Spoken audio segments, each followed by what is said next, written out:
Hey everyone, it's Dinah, and we are here for the newest, the official trailer and the newest trailer for Ant-Man and the Wasp Quantumania. So yeah, this was released, I think, quite not late, but I think around kind of midnight over here. And I was gonna react to it as soon as I could, as soon as I woke up. But then I missed the opportunity to do that, so I've had to wait almost the entire day.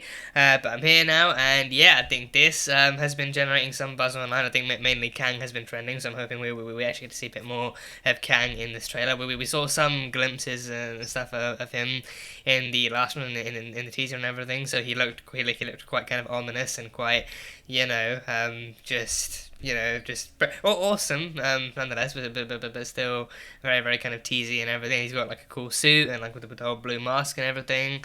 The bluey kind of, I think it looks pretty blue compared to turquoise and everything. So he's got that, and then we saw some glimpses of the quantum realm as well. I think the entire family has been sent back into the quantum realm after Cassie and whoever helped her managed to build a kind of like a deep space slash quantum kind of transponder signal of some kind, like to help them deal with stuff after the blip and everything, and then a signal reached back. So chances are the signal could have been Kang, or maybe Kang and some other people in the quantum realm. So yeah, so I think based on the last trailer too, I think I feel like there's a chance we actually might get to explore the quantum realm a bit more in this one, because I think we've seen more and more of the quantum realm as the movies have gone by, especially more so in the previous one, in Ant-Man and the Wasp, because of what's his name? The dad, Hank Pym. Hank actually going back in to rescue Janet after he realised that travel in and out of the quantum realm was actually possible and everything, so he actually went back in to rescue her, with them being pulled back in and having to escape again. I feel like now this actually gives them ample time to actually, ample opportunity and ample time to actually explore the quantum realm, to explore the hidden city that's in there, and all the other kind of possible corners and crevices and everything. So yeah, we got some pretty cool visuals in that sense too. We had Bill Murray came in out of nowhere too. He's in this, so it will be very interesting to see exactly what kind of role he plays. I mean, we have Kevin Bacon, as Kevin Bacon in the MCU now, so, we can't say for sure that celebrities don't or can't exist as themselves in the MCU. We had Kevin Bacon in the Guardians Holiday Special, so, I mean, chances are Bill Murray is actually going to be playing a character, but it would be so cool. It would be so cool and so fitting, and I would not even complain one bit if we actually had Bill Murray as someone who maybe got stuck in the quantum realm, or someone who somehow through some sheer kind of coincidence or freak accident or something, he got sent into the quantum realm. Maybe something like Ghostbuster style or something. He got sent in and he got trapped there, but then he's still been living the life and stuff ever since. So he hasn't actually been trapped there, but he's been stuck there, but he still found some kind of advantage out of that ever since. So it would be cool if we actually had Bill Murray himself in the quantum realm, but I don't know. I think I'm not gonna push too hard on that theory. But either way, he's in the movie, so there's that. And then we of course got Jonathan Majors as Kang, when we saw some other kind of shots of like the city and what looks like some kind of TVA style kind of architecture here and there as well, and then some other kind of creatures and other things in the I was about to say the upside down in the quantum realm. So yeah, I think this is now being said to be the movie to kickstart Phase 5, which will officially be the kind of like a more kind of the portion of the multiverse saga and everything. So it'll be cool to see how we can move forward with this, and what more we can explore with this, but especially having Kang here too, who was first introduced and explored a bit in the Loki series, and even Loki season 2 is coming, and we saw Loki was left in the dimension where Kang is the leader of the TVA and everything. So if it still even is the TVA. So yeah, we've got plenty to actually to see and to think about and everything. So yeah, our official trailer is here, so I'm going to go ahead and pause this, and then yeah, we can get straight to the trailer. So, Quantumania trailer number 2. Let's go. You're an interesting man. Scott Lang. Yeah, he knows Scott too. He knows Scott. He called him Ant-Man. He knows he's an Avenger. You have a daughter. But you've lost a lot of time. Oh. Like me. She was in jail. We can help each other with that.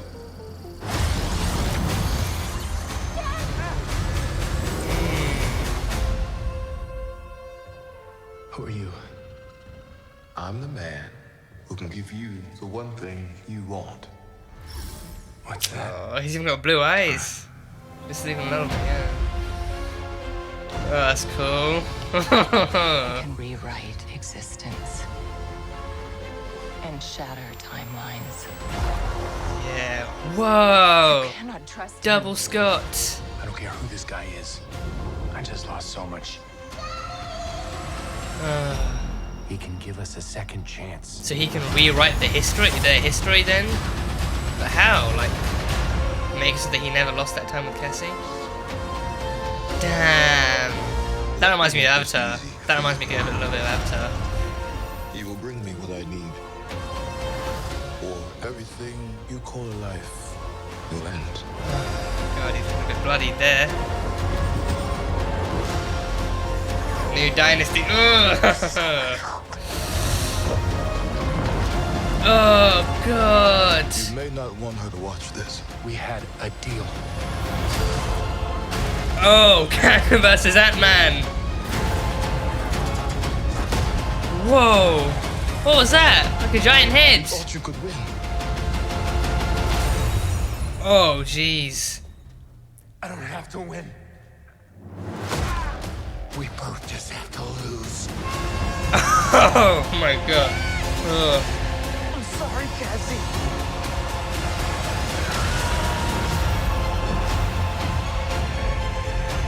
Oh, he is gonna eat. Kang, Jonathan Majors as Kang is gonna devour this movie. I get that feeling. I get that very strong feeling. This is probably not gonna end too well for Scott. Oh God, I mean, yeah, maybe. I think if anything, I feel like, again, if this is the movie to kickstart the actual multiversal like part of this saga and everything, then Scott dying in an attempt to save the world from Kang could possibly be the way they go. But then Kang still comes through. But then maybe like by dying, he might get the message and the warning out to other timelines or to remaining heroes on Earth. Maybe that could be the way they go. So he dies getting the message out, even because he even said like, you know, like, I don't have to beat you, I don't have to win, we just both have to lose. So then if you can keep Kang trapped there, or if you can actually get the message out and warn the other heroes of what's coming and everything, but then he still dies, then that might be it. My God, this might be the end of Scott Lang. This might just be it. I'm gonna watch that trailer again in a second, but damn, yeah, I might go a bit shot by shot first, but yes, I mean he knows he knows who he is. He knew he was Scott. He knew he was an Avenger. He knew about Cassie as well, so he knew almost as if he'd actually been watching. I mean, with him having the access to timelines and to time that he does and everything, and presumably the same could be said for all of his other variants too. You know, I feel like maybe he actually has been watching him, and I think I mean, again, I think maybe you can even see why he'd be watching Scott too, because then it'll probably be like too easy and too predictable to actually watch one of the bigger heroes who's accomplished more, or who's actually come from greater beginnings, or had something like that. But then with Scott, he literally had the kind of like rise of the underdog kind of story, where he was a criminal and he was, you know, taken down by the system, even for trying to do the right thing, and he became a hero by being Ant-Man, and he's been rising ever since, and he became like one of the Avengers and everything. So he's actually had that much more of like an actual inspiring story. So maybe like that kind of a person, that kind of a persona, that kind of a personality and that kind of character is someone that Kang feels like he can easily manipulate and then maybe even eventually betray as well. So just probably just easy pickings for Kang too, and especially like someone of his intellect too. He probably go for the one that you expect the least and that people expect the least, and then rise to the top from there. So I think it raises the question of like, does he know about the Avengers because he's been watching Scott's timeline on this Earth, or does he know about the Avengers because he's actually fought other Avengers and possibly even killed other Avengers on other timelines? Because then if that's the case, then maybe this might be even easier because it's not his first time fighting or killing the Avengers. But then otherwise it might just be like, you know, he's known about the Avengers for a long time, but then he's never actually had the chance or actually come across the opportunity to actually face them. But then this time he, you know, comes across Scott and he's an Avenger from this particular Earth and this timeline and everything, so now he actually has the chance to find him. So from what I remember from Loki, I think the like He Who Remains never explicitly said that like Kang or like the other variants actually fought against other heroes. It was like the multiversal war was actually a war between all the Kang variants and everything. It never actually specifically mentioned like other heroes catching on and actually finding out what was going on and then actually getting involved too. But then it was just just about like Kang and how some Kangs were more conquery and more kind of vicious and malicious than others were. So then this might be it should be the first time he faces off against the Avengers, but then whether or not he actually has pre-existing experience or knowledge of the Avengers is only time will tell. So yeah, but he's been watching Scott, so he's a fanboy with a bone to pick, and very very very easy bones to pick too. So yeah, and yeah, I think he did make the deal that he could actually kind of rewrite time and actually and get Scott the time that he lost back, especially with Cassie too. And I think these were the specific flashbacks of Cassie from the first movie when she was just a little girl and everything. So I think the Cassie at least from Ant-Man 2 is the one that Scott feels like he lost all those years ago, and then he's now come back to like a teenager and everything who supposedly is coming out of jail too. Like actually she actually got jailed for something. So maybe if she's just like her dad and fights for the underdog or something, then maybe that could be like a like father like daughter type thing. So by being in the quantum realm with no easy or direct way out back to his own timeline or even other timelines, and maybe then he also feels like a man out of time and like a man trapped there. But then comes the question, like, exactly how did he end up there? Like did he get trapped through like a mistake, or was he trapped by other people? Like maybe other Avengers on like another timeline actually managed to find a way to trap him, if not completely defeat him. Then maybe then they managed to do that here. So there is something I want to check out. There was like a giant head at some point. I think is that the head? I think that might be the head. Is that MODOK? Because I think there was another shot like somewhere else where it looked like it had like a really kind of triangular eyes and like a mask of some kind. It looks a lot different. I think there was another shot where it just like looked like a giant head with like a metallic face or something. So I don't know if that was it wearing a mask. I can't find out where that shot is, but I think it's pretty much the same head. That looks like MODOK. That legitimately looks so much like MODOK. It has like the human face, the purple legs, the thing. So MODOK is in the quantum realm, really?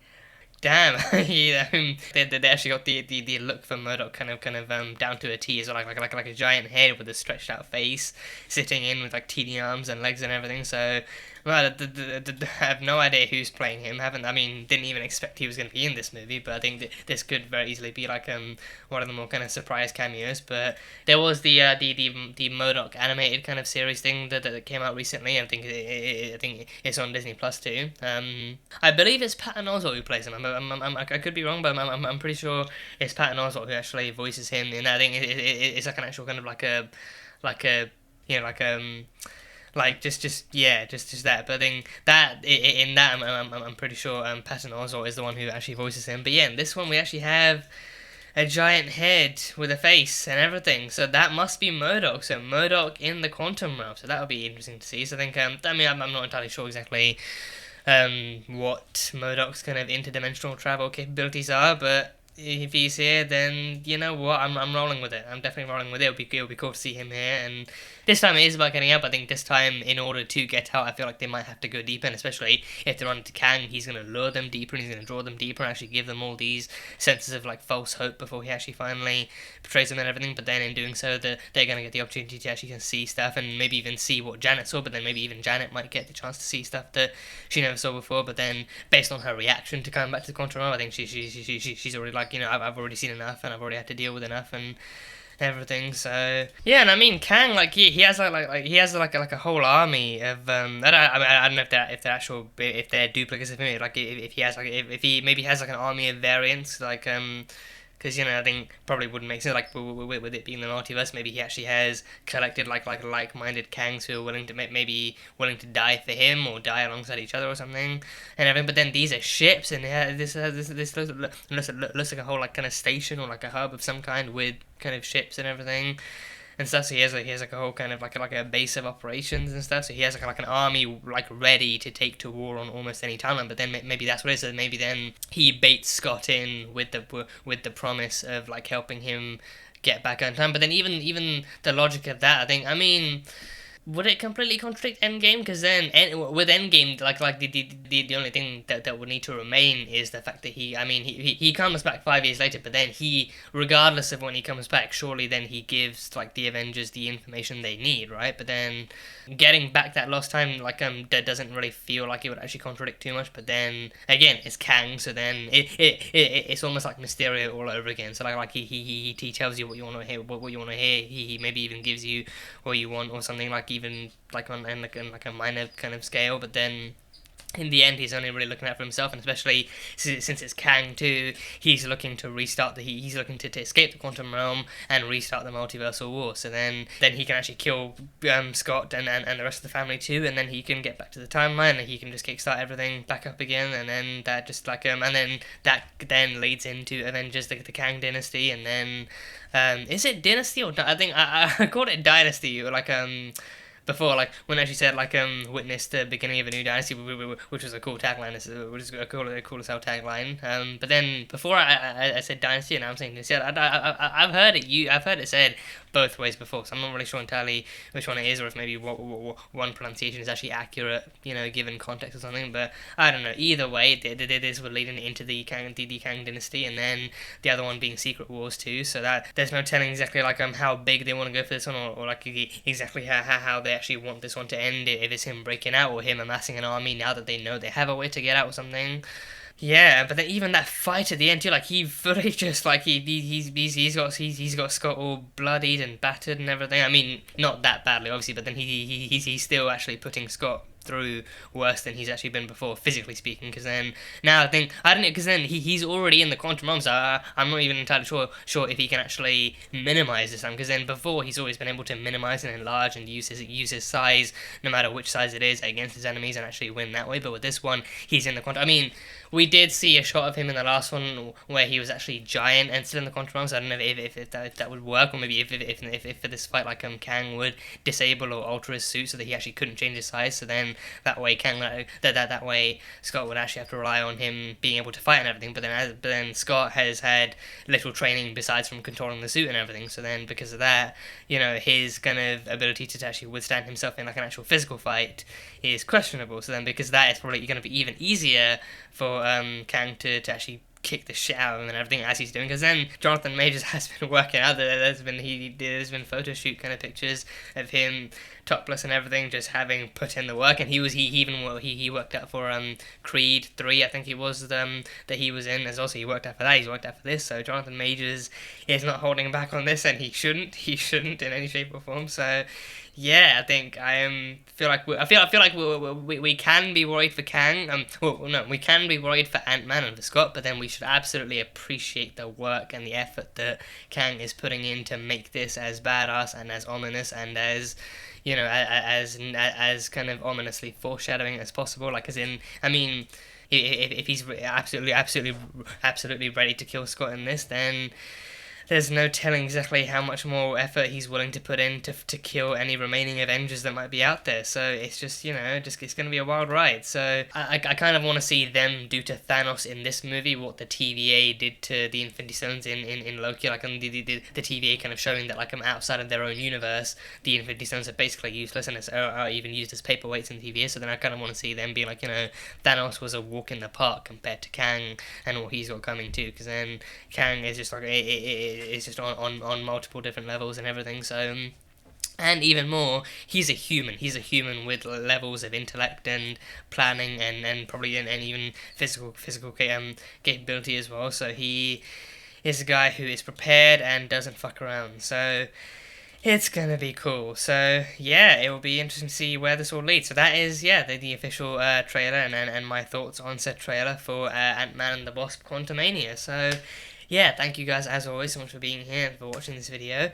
If you guys enjoyed it, then feel free to leave a like and comment on what you thought of the trailer and on what you thought of the trailer and what your theories are and what you're looking forward to in this movie, and if you think Scott might die, and also if you're kind of secretly rooting for Kang as well because of just how amazing he looks and how amazing he is and everything. So yeah, that is it. So until next time, bye bye for now.